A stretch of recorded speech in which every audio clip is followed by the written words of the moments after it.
السلام عليكم، ازي حضراتكم يا جماعه؟ يا رب تكونوا بخير. معاكم دكتور عبد الرحمن من مركزكم DHC. زي ما عودناكم النهارده هنستعرض حاله لصديقنا بعد زراعه 3150 جرافت. تعالوا نشوف مع بعض.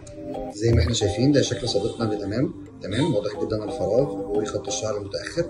ده شكله من الجانب وده شكله من الجانب الاخر، وفي صوره من الاعلى بتبين معانا منطقه الصلع وحجمها. رغم ان احنا زارعين من 3 شهور بس، الا ان احنا النهارده ما شاء الله زي ما احنا شايفين كثافه مقبوله جدا جدا، خط الشعر طبيعي الحمد لله، الامور ممتازه على 3 شهور. ولسه طبعا 3 شهور دي يعني احنا بنتكلم ان احنا حوالي 30% من النتيجه.